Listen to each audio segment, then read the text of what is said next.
Hermanos, a lo largo de la historia de la humanidad se han librado muchas batallas. Muchísimas. Han habido personajes de distinto tipo a lo largo de toda la historia. Y con esa idea fui a internet, y ustedes pueden ir también a internet y buscar los mejores generales y las mejores estrategias de la historia militar. Y seguramente se van a encontrar con muchos personajes, varios conocidos y otros no, y con sus sorprendentes estrategias, las cuales han hecho historia. Solamente algunos para mencionar: Alejandro Magno de Macedonia, como el primer gran estratega e invencible general que dominó una gran parte del mundo. Por 15 años, dice la historia, derrotó imperios sin perder una sola batalla. Gengis Khan no solo fue un gran estratega, sino un gran líder, sino que también fue un gran líder que dominó el mundo asiático.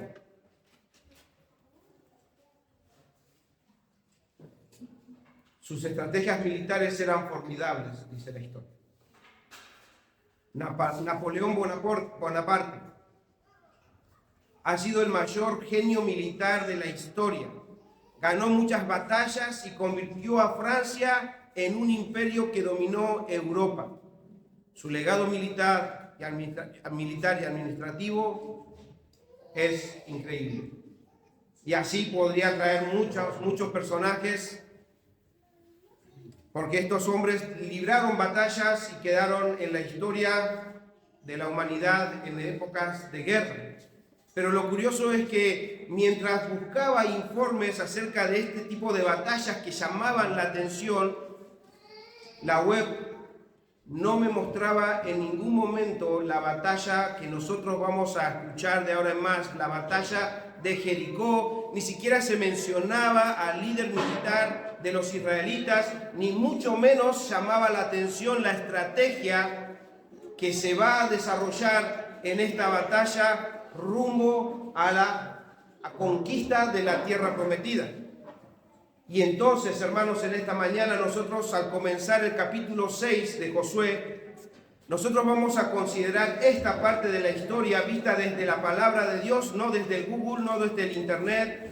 Vamos a estar viendo cómo este pueblo tuvo su tiempo de prepararse para ir a conquistar la tierra prometida. Vamos a poder ver a un gran líder y estratega que lo llevó hacia este rumbo, la conquista de Canaán. Y hermanos, mientras estudiaba y meditaba, y al intentar definir o resumir en una palabra esta parte de la historia en el cual nosotros nos encontramos, buscaba cómo puedo definir esto en una palabra. Y surgió una palabra la cual voy a usar incluso como el título de la exposición en esta mañana.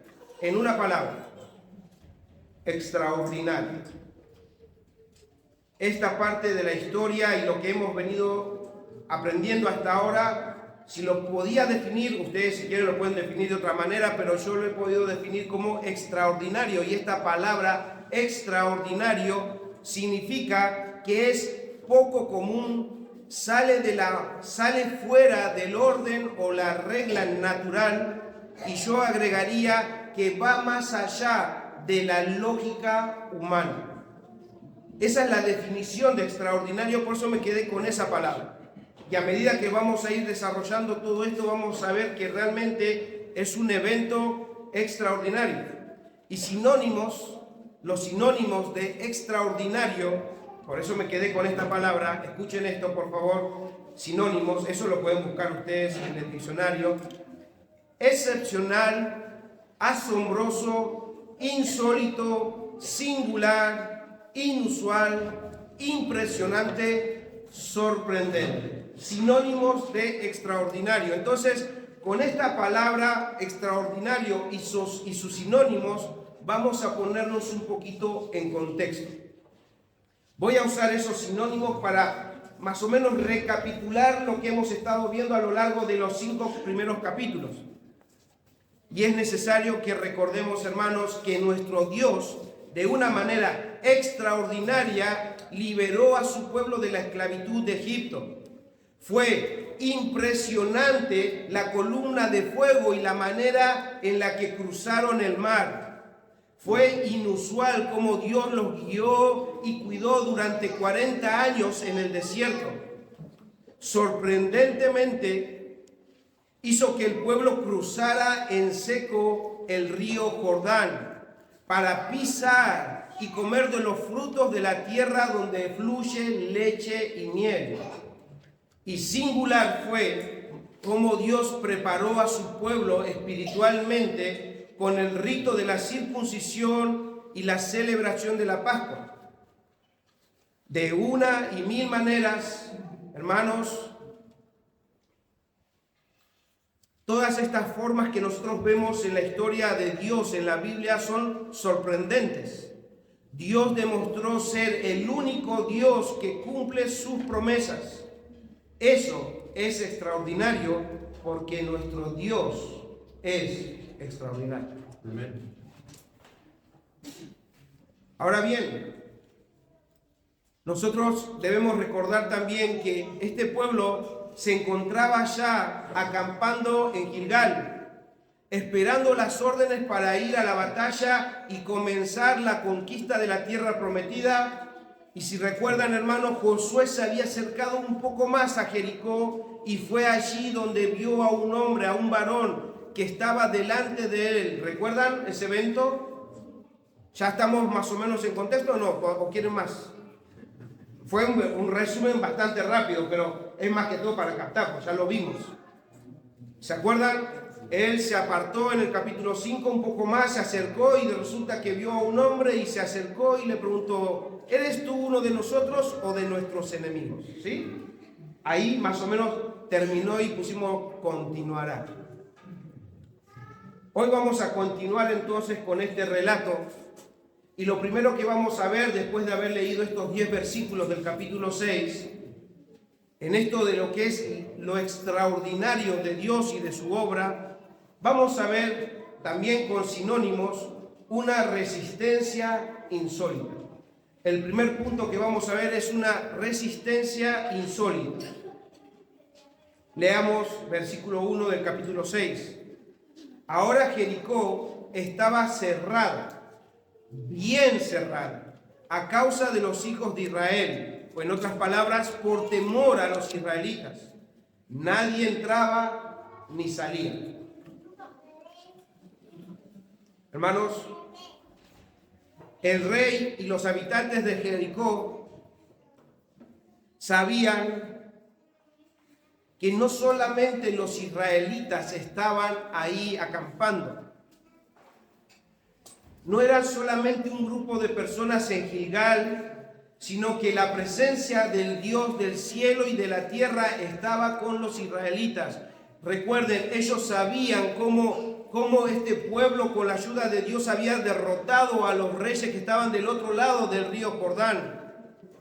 También habían oído que Jehová había secado las aguas del Jordán. Y aunque en el capítulo 5, versículo 1 nos dice que desfalleció su corazón de estos reyes y de los habitantes de Jericó, desfalleció su corazón y no hubo más aliento en ellos por temor a los israelitas, dice el capítulo 5, versículo 1. Hermanos, evidentemente estos decidieron cerrar Jericó, y dice ahí, bien cerrado.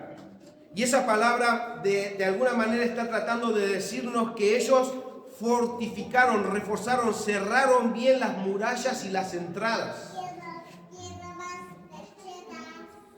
Y digo que esta resistencia es insólita porque ya que estos moradores de Jericó habían escuchado y ya sabían que Dios había mostrado su grandeza, su poder. Y estos habitantes, incluso temblando de miedo y desesperación, en vez de rendirse ante la magnificencia de Dios, prefirieron confiar en sus murallas y en su poderío militar y esperar la batalla. Porque no hay otra actitud. Hermanos, nosotros conocemos por la historia que una nación, si se arrepiente, como Nínive, por ejemplo, si se arrepiente desde el rey hasta toda la población, si se arrepiente de una forma genuina, ¿qué pasa? Dios lo perdona, Dios aplaca su ira. Ellos sabían que Dios venía por ellos, por juicio. Ellos iban, lo vamos a ver después la semana que viene, el juicio de Dios venía sobre ellos y ellos lo sabían. Por eso están temerosos, están desesperados. Y en la desesperación, normalmente cuando algo nos supera, terminamos rindiéndonos. Pero evidentemente ellos no se rindieron. No se rindieron. Prefirieron confiar en su grandeza humana. ¿Por qué? No olvidemos que parte de la historia que yo ya les he contado es que humanamente hablando, hermanos, o desde la lógica que nosotros podemos pensar, los hebreos, hermanos, estaban en desventaja militar.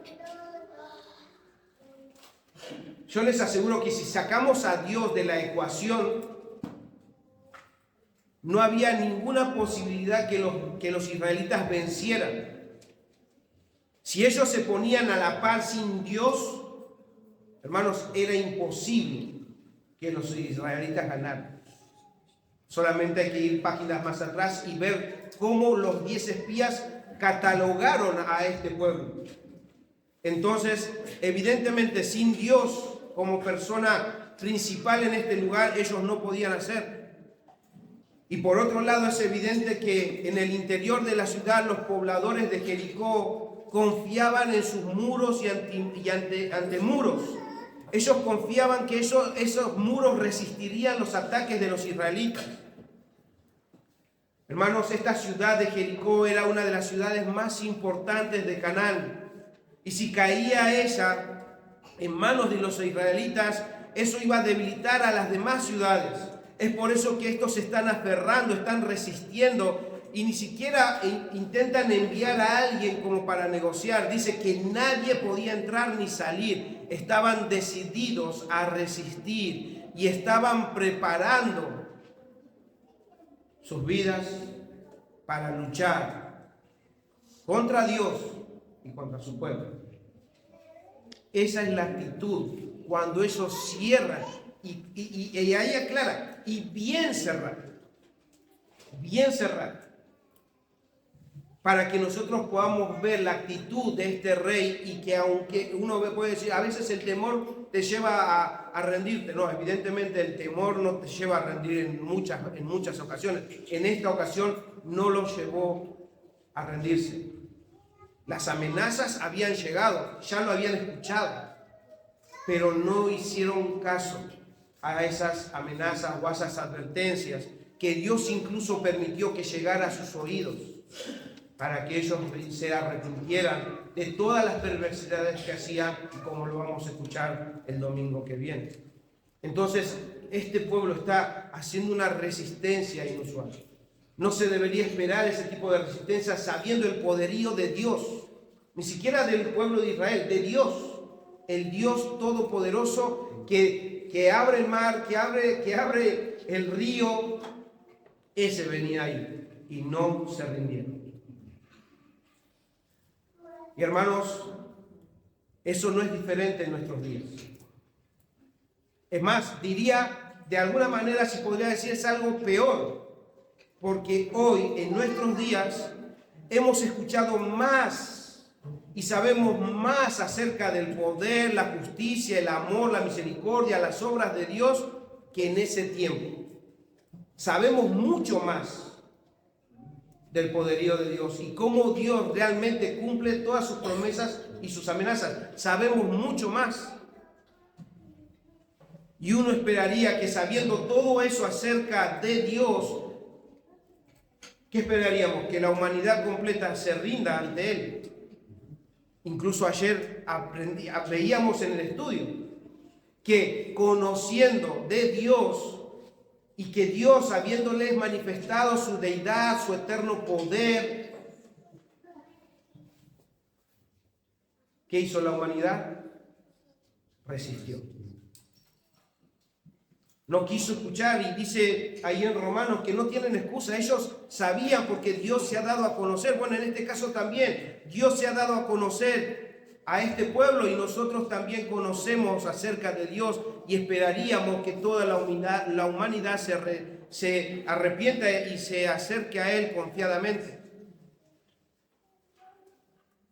Pero la humanidad, hermanos, al igual que en Jericó, están confiados en las murallas de sus razonamientos.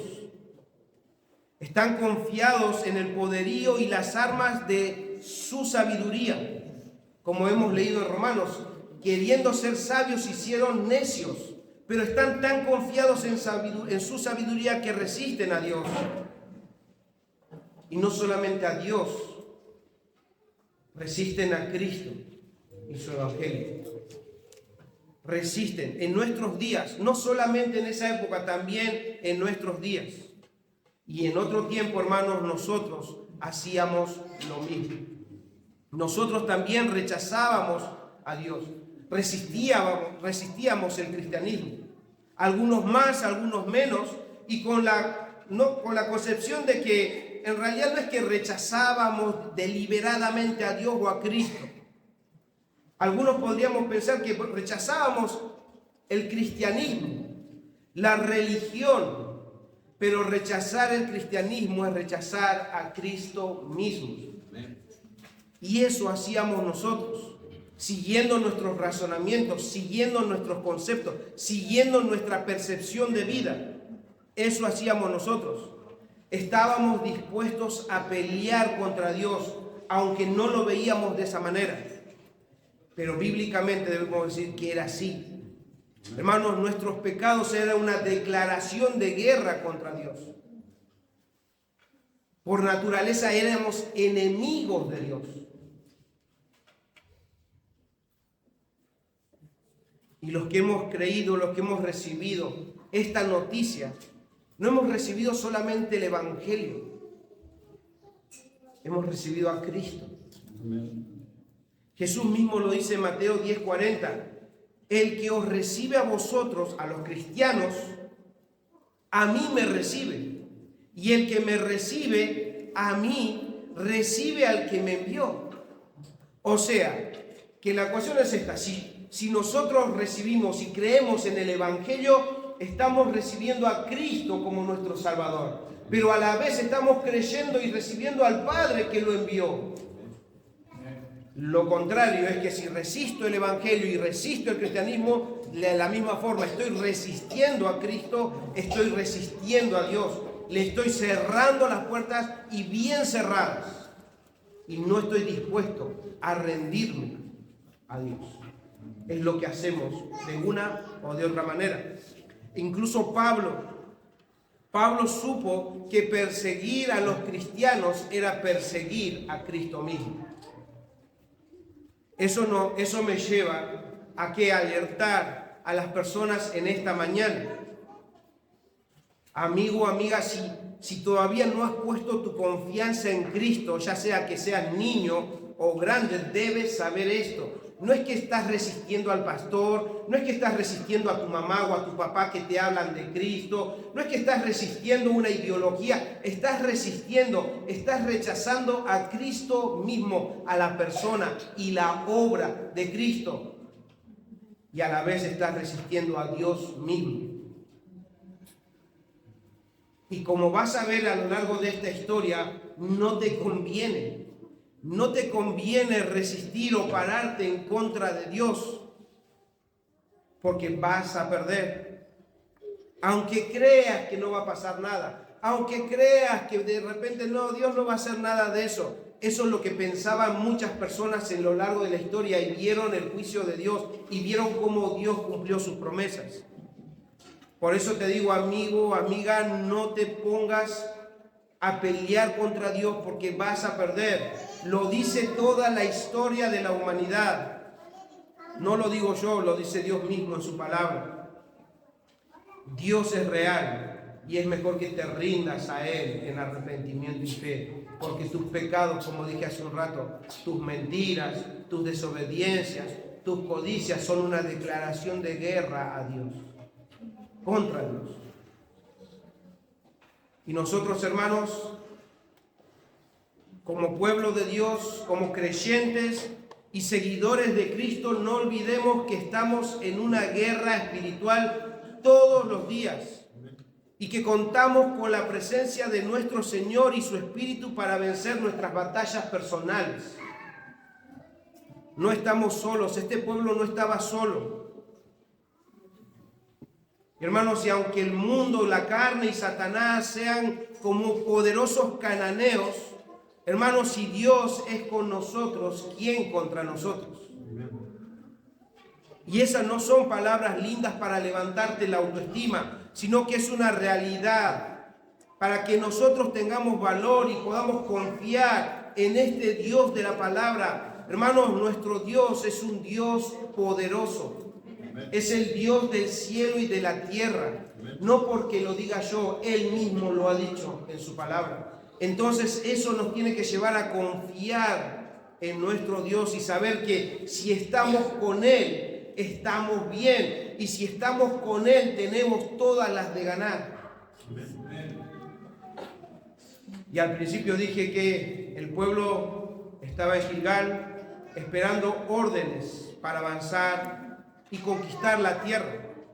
Pero ¿cómo lo harían? ¿Cómo harían esto posible? También dije que nuestro Señor es un Dios extraordinario. Entonces, Él tiene un plan fuera de serie. Y el segundo punto que vamos a ver es una estrategia extraordinaria.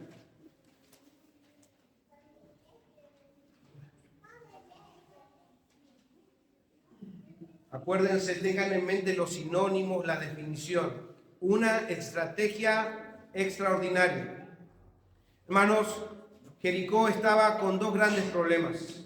Por dentro estaban sus habitantes temblando de miedo, estaban desesperados, desfallecía su corazón, dice ahí, no tenían fuerzas. Y por fuera tenían a un pueblo que venía acompañado y dirigido por el jefe de los ejércitos de Jehová. Y antes de seguir con el versículo que sigue en el 6, necesito hablar sobre esto. Josué 5:13. Vamos a ponernos otra vez en contexto. Dice, estando Josué cerca de Jericó, alzó sus ojos y vio un varón que estaba delante de él, el cual tenía una espada desenvainada, o sea, estaba listo para la batalla en su mano. Y Josué, yendo hacia él, le dijo, ¿eres de los nuestros o de nuestros enemigos?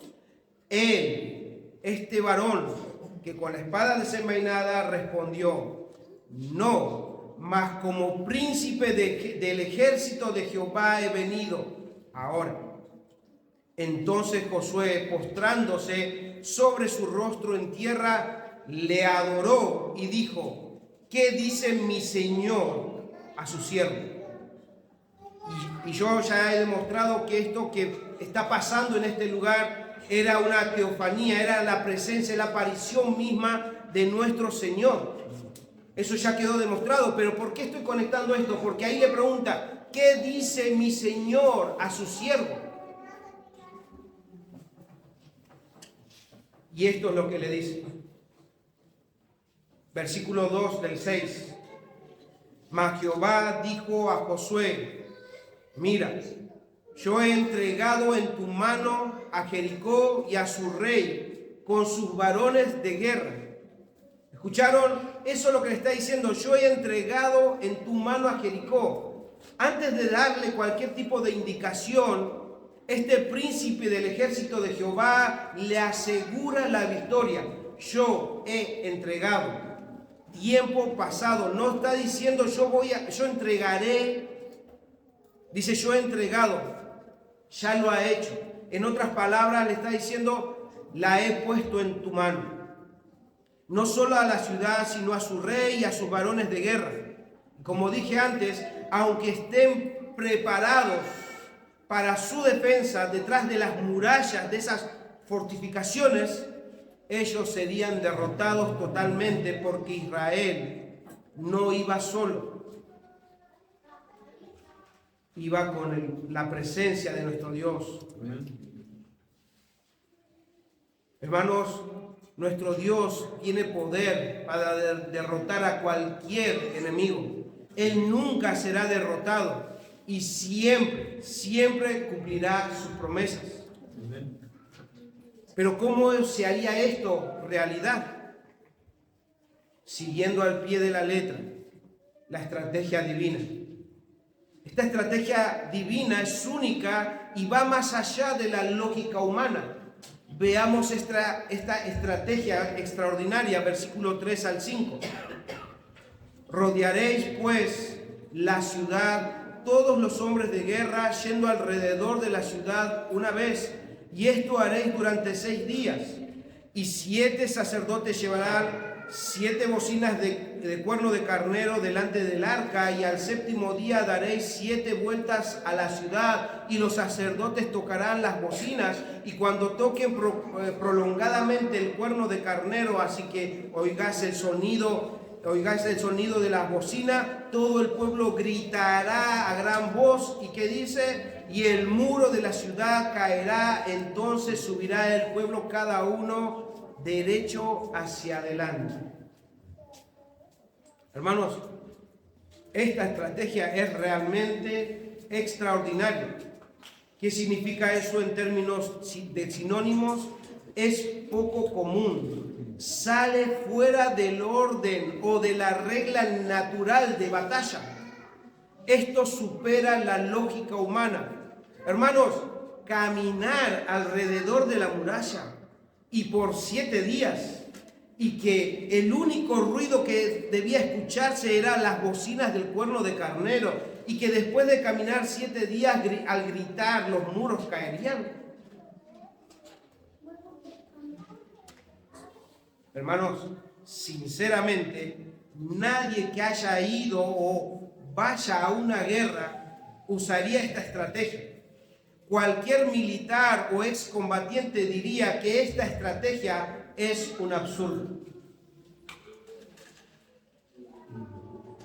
O sea, imagínense ustedes tener que hacer todo eso y tener esa muralla y tener que hacer esto. O sea, la lógica nos dice esto no va a suceder.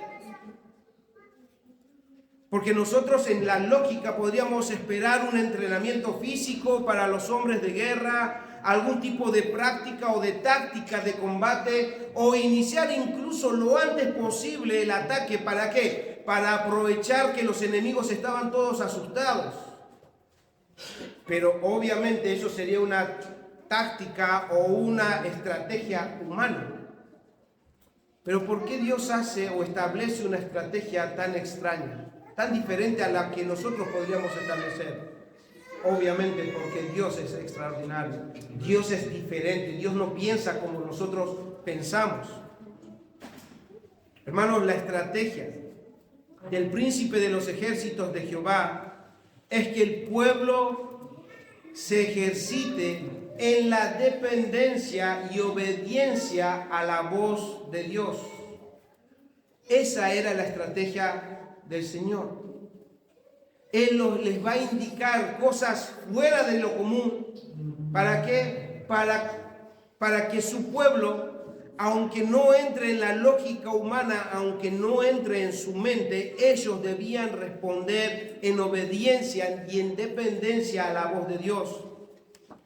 Y con eso, hermanos, nosotros podemos ver que si Israel realmente creía que Dios es el Todopoderoso y que sus promesas las iba a cumplir, ahora entonces era tiempo de demostrarlo. Podríamos decir, en otras palabras, que la fe de Israel estaba siendo probada. Ellos escucharon lo mismo que nosotros escuchamos y cualquier militar podría escuchar. Nadie más repitió esto. En todas las batallas de la humanidad, nadie más repitió esto. Eso da evidencias de que nadie lo tomaba en cuenta como una estrategia de batalla. Y hemos visto que esos hombres del principio hicieron estrategias, hicieron estragos, hicieron historia, pero con estrategias humanas. Pero nadie como las de Dios. Nadie como las de Dios. Hermanos, y aunque esta estrategia parezca absurda, extraña o incluso una estrategia loca para muchos, esta estrategia funcionó, como lo vamos a ver el próximo domingo. Hermanos, esta estrategia que parece ridícula para mucha gente, funcionó para este pueblo y funcionó porque Dios lo había dicho de esa manera. Amén. Hermanos, nadie puede impedir el avance de nuestro Dios. Amén. Lo que Él dijo que se haría, eso se iba a hacer. Amén. Aunque parezca loco.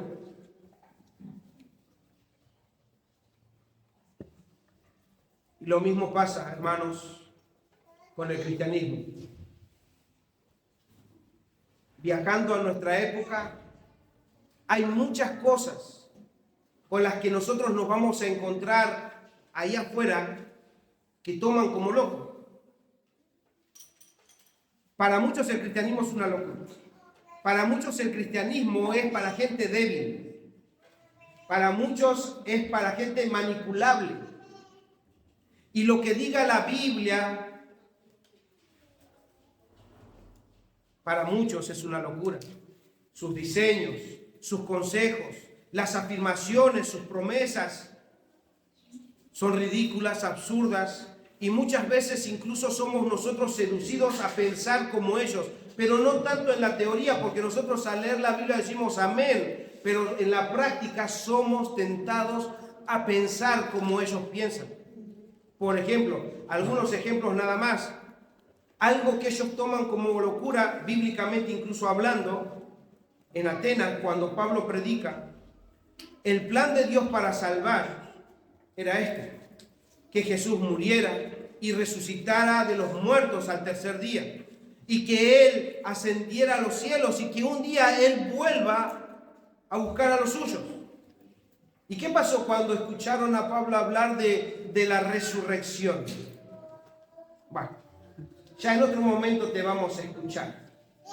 Y hoy en día pasa lo mismo, hermanos. Para muchos el plan de salvación de Dios, la estrategia de Dios para salvar a pecadores como nosotros es una locura.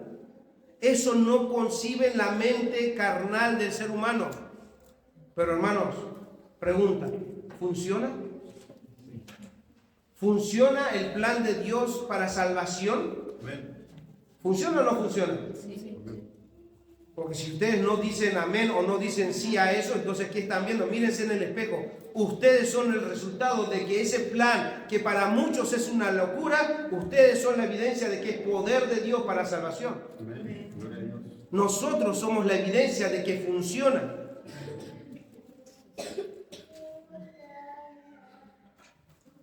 Y no lo decimos nosotros, sino que Dios mismo lo ha dicho. Pero también como cristianos debemos vivir con las estrategias divinas, debemos vivir bajo el plan de Dios. Hemos cantado que quisiéramos vivir más conforme a lo que su ley nos enseña. Entonces, como cristianos, hermanos, debemos aprender a vivir como Dios nos manda a vivir en este mundo caído. Y algunas cosas que Él nos dice que nosotros debemos amar a nuestros enemigos, orar por los que nos tratan mal, dar la otra mejilla, perdonar la ofensa. Para el mundo eso no tiene sentido, no hay lógica en eso, hermanos, pero funciona. Aunque en la práctica, como dije, muchos de nosotros somos tentados a actuar más como ellos. Nos cuesta dar la otra mejilla. Nos cuesta orar por nuestros enemigos o por aquellos que nos maltratan. Nos cuesta soportar la ofensa del otro. O incluso muchas veces nos cuesta perdonar. Pero debemos creer. Funciona, hermanos. Funciona. Entonces debemos andar como cristianos en los términos, en las estrategias de Dios, no en nuestras inclinaciones o en nuestras buenas intenciones. Otro ejemplo, la estrategia divina o diseño de Dios para las familias. Hombres amando a sus esposas, cuidándolas, guiándolas. Esposas, si estando sujetas a sus maridos, respetándolos. Padres, criando a sus hijos en la amonestación y en la disciplina del Señor. Hijos, obedeciendo a sus padres. ¿Cómo ven el feminismo? ¿Cómo vemos el ser padres? ¿Cómo vemos a los hijos? Todas esas cosas son diseños de Dios. Pero ¿cómo es que las vemos? Porque el mundo, hermanos, porque el mundo eso lo ve como algo del pasado. Que un hombre sea fiel es algo del pasado. Que una mujer respete a su marido y se sujete, no, eso no es concebible en nuestros días. Libertad femenina es lo común en nuestros días. Pero hermanos, el diseño de Dios funciona. Amén. El diseño de Dios, las estrategias de Dios para la familia funcionan.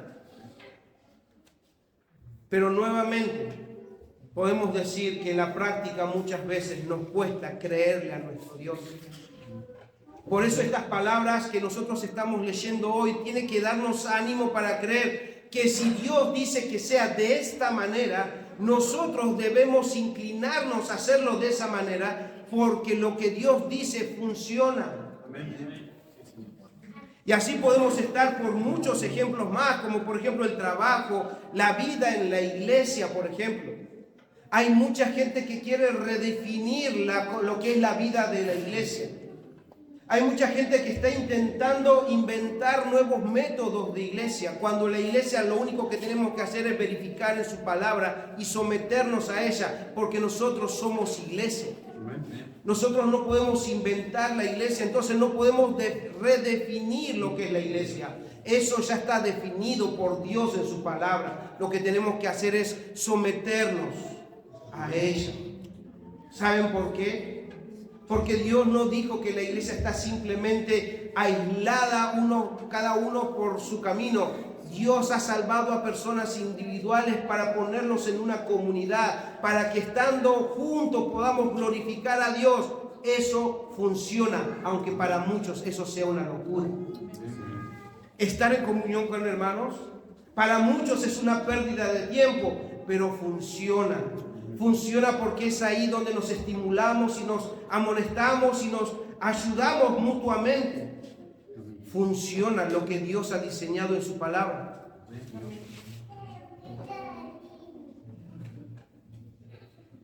Y lo único que les pido, hermanos, como hay muchas áreas, no puedo abarcar todas, que ustedes piensen, mediten en las propias áreas de su vida. ¿Están creyendo y practicando las estrategias de Dios en las áreas de la vida que ustedes están llevando? Jóvenes, ¿están respetando a Dios en su conducta, en su hogar, con sus padres? Eso tienen que pensarlo, ya lo hemos hablado de eso. Tienen que pensar en su vida, en la vida que Dios les está dando. ¿Están respetando la estrategia de Dios o es que lo están haciendo a su manera? Muchas veces he escuchado decir, o yo mismo lo he dicho, no quiero hacerlo con mis fuerzas. ¿Lo han escuchado? ¿Lo han dicho? No quiero hacerlo con mis fuerzas, pero ¿qué significa eso? No quiero hacerlo con mis fuerzas. Aunque esa palabra está bien, que no debemos hacerlo con nuestras fuerzas, pero hermanos, si nosotros vamos a decidir salir de una circunstancia o vamos a tener que tomar algún tipo de determinación para la vida que estamos llevando, pero lo hacemos a nuestra manera, sin tomar en cuenta la estrategia o el diseño de Dios, lo estamos haciendo con nuestras fuerzas. Es verdad que yo puedo orar al Señor y decir, Señor, no quiero hacerlo en mis fuerzas, quiero hacer con tus fuerzas. Y eso significa que con tus fuerzas es hacerlo con tu diseño, es hacerlo con tu estrategia, es hacerlo a tu manera y no a la mía.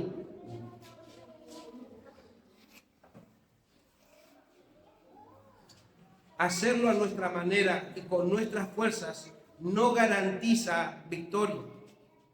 a menos que la estrategia sea una estrategia divina. Entonces podemos ver nosotros que siguiendo la estrategia divina, como la vamos a ver durante estos siguientes domingos, vemos que seguir la estrategia divina no solamente es que funciona, sino que nos lleva a la victoria. Nos lleva a la victoria, hermanos.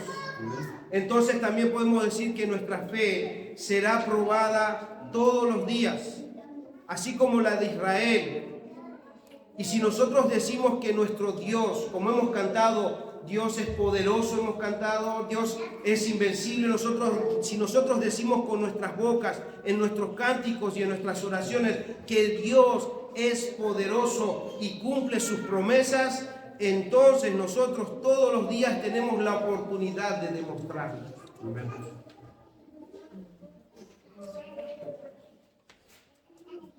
Un hermano dice al respecto: las promesas de Dios son definitivamente seguras. El cristiano puede confiar plenamente en el Señor y decir: el Señor lo ha prometido y lo hará. No se puede dudar de ningún modo de la victoria que Dios determina para los suyos y el que Él mismo se encarga de hacer esto realidad. Y sigue diciendo: la fe debe someterse al plan divino establecido para cada ocasión. No actúa independiente, sino dependiente de Dios. Y nos aconseja: no establezca sus propios planes, simplemente espere pacientemente el que ha establecido el Señor, en el que ha establecido el Señor. Las muchas ocasiones en que la derrota ensombrece la vida del cristiano se produce en la confianza en el poder del hombre y en el abandono del poder de Dios. Tener fe en Dios es el secreto para una vida victoriosa, dice el hermano Gil de la Silla. Entonces, queremos avanzar, queremos crecer, queremos tener vidas de victoria. Metámonos dentro de las estrategias de nuestro Dios, porque cuando nos salimos de ahí, todo oscurece. Como ya hemos visto, Dios confirmó la victoria de este pueblo a Josué y comunicó su estrategia. Y una vez comunicado esa estrategia, Dios espera la respuesta. Y ese es el tercer punto que vamos a ver: una sumisión extraordinaria. Leamos versículos 6 al 7. Llamando pues Josué, hijo de Nun, a los sacerdotes, les dijo: llevad el arca del pacto, y 7 sacerdotes lleven bocinas de cuerno de carnero delante del arca de Jehová. Y dijo al pueblo: pasad y rodead la ciudad, y los que están armados pasarán delante del arca de Jehová. Hermanos, podemos ver como en otras ocasiones, en los capítulos anteriores, la disposición y la diligencia de Josué en obedecer el mandato divino era evidente. Aunque no dice si es que pasó un tiempo o no después de que él recibió la instrucción, lo que sí podemos ver que él se dispuso a obedecer inmediatamente.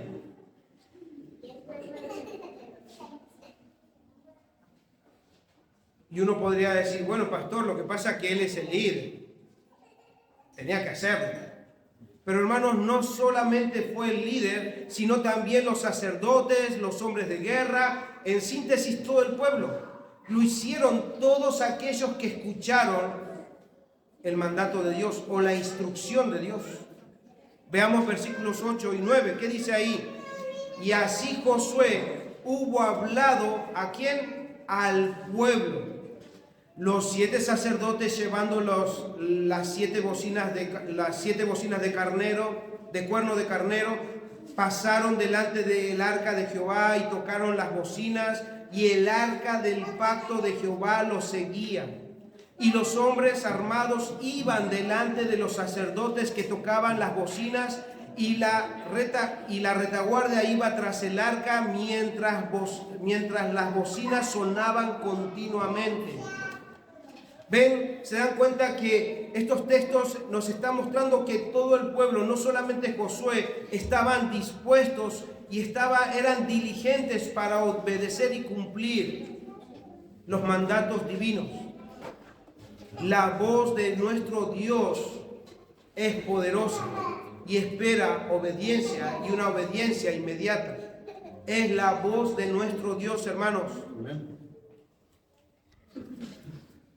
Pero lo que también debo destacar, aparte de lo que es la obediencia, es que 6 veces en estos versículos se menciona el arca del pacto.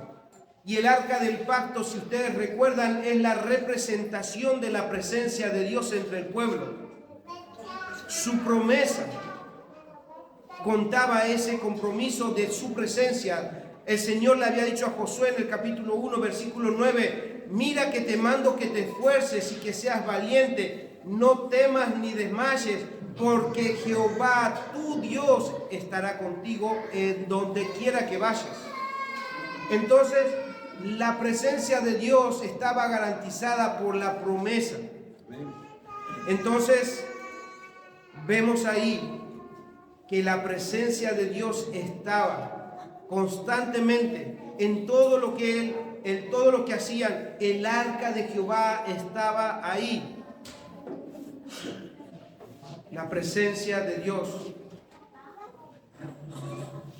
Esa presencia, hermanos, trajo unidad al pueblo, trajo confianza para ir a la batalla, pero siguiendo la estrategia de Dios. Y leemos el versículo 10 y dice, y Josué mandó al pueblo diciendo, vosotros no gritaréis, ni se oirá vuestra voz, ni saldrá palabra de vuestra boca hasta el día que yo os diga gritad, entonces gritaréis. Otra vez, esto no tiene lógica. Estar caminando por 7 días sin decir ni una sola palabra, para muchos eso es una locura, en silencio, pero funcionó. Y lo vamos a ver el domingo que viene, hermanos, en silencio. No dice ahí, no saldrá ni una palabra de su boca hasta el día que yo les diga gritad. Literalmente, hermanos, el pueblo de Dios entendía que era mejor hacer la voluntad de Dios y esperar en silencio la manifestación del poder de Dios. Ellos debían esperar calladamente que Dios cumpla nuevamente, no la primera vez, sino que nuevamente Él cumpliera su promesa. Y en eso este pueblo de alguna manera se está poniendo de acuerdo con el Salmo 62, versículos 5 al 7. Voy a leer en la Biblia de las Américas. ¿Saben lo que dice ahí? Cómo el salmista incluso pudo haber aprendido de esta historia, de cómo el pueblo tenía que esperar en silencio lo que Dios iba a hacer. Escuchen lo que dice el Salmo 62, versículos 5 al 7. Alma mía, espera en silencio solamente en Dios, pues de Él viene mi esperanza. Solo Él es mi roca y mi salvación, mi refugio. Nunca seré sacudido. En Dios descansa mi salvación y mi gloria. La roca de mi fortaleza, mi refugio está en Dios. Amén. Hermanos, si nosotros vemos a este Dios todopoderoso y grande y que cumple sus promesas, no tendríamos por qué desesperar. Dice un hermano, el creyente necesita ser ejercitado en la dependencia y en la obediencia a la voz de Dios. La formación del carácter cristiano lo demanda. Los creyentes más notables en la Escritura pasaron por esta escuela para la formación de un carácter sólido. alcanzando el grado de preparación que los hizo aptos para ser instrumentos en las manos de Dios. Hermanos, tenemos que pasar por esta escuela. Y lo último que debo decir acerca de esto que hemos hablado, llevándolo a nuestros días, hermanos, hermano, ¿cómo es nuestro Dios para vos? ¿Cómo es nuestro Dios? ¿Es un Dios chiquito? ¿Es un Dios sin poder para realizar sus planes? ¿Al que vos tenés que estar ayudándolo? ¿Al que vos le podés estar diciendo, me dejás ayudarte porque evidentemente vos no estás pudiendo solucionar las cuestiones en las cuales estoy? Así que lo voy a hacer yo. Voy a hacer las mejores intenciones que tenga para hacerlo yo. ¿Es Dios grande en tu vida o un Dios chiquito y sin poder? Nuestro Dios es un Dios extraordinario, todopoderoso e imparable en sus planes. Hermano, hermana, ánimo. Ánimo, porque nuestro Señor Jesucristo precisamente murió y resucitó para mostrarnos el poder de Dios, para capacitarnos a nosotros como creyentes, para que podamos ir de victoria en victoria. Pero tenemos que ver a Dios como lo es un Dios todopoderoso y extraordinario, y sus planes no hay quien los frustre. Hermanos, estando unidos nosotros a Jesús, quien ya venció el pecado, quien ya venció al enemigo, quien ya venció la muerte, hermanos, eso quiere decir que si nosotros estamos unidos a Él, entonces nosotros somos victoriosos. O como dice la palabra, somos más que vencedores. ¿Por qué? Porque ya nos ha prometido que nosotros tenemos la victoria. Hermanos, lean Apocalipsis, al final ganamos. Este plan, aunque parezca loco, aunque parezca ilógico, aunque parezca que no tiene sentido, hermanos, Apocalipsis nos dice, hermanos, funciona. El plan de Dios funciona. Es por eso que debemos estar unidos, animándonos a ver a nuestro Dios como Él es. Hermano, hermana, es para vos nuestro Señor, alguien en el cual tu alma descansa y espera pacientemente en silencio.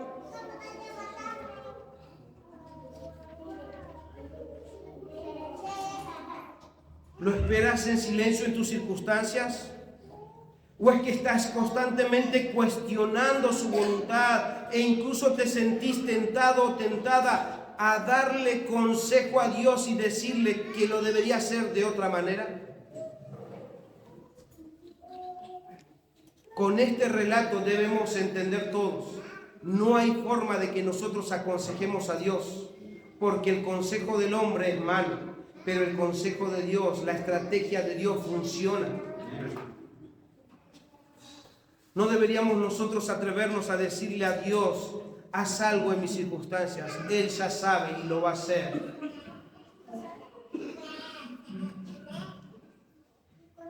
Hermano, hermana, ¿cuánto te anima esta realidad de la presencia de Dios en medio de su iglesia?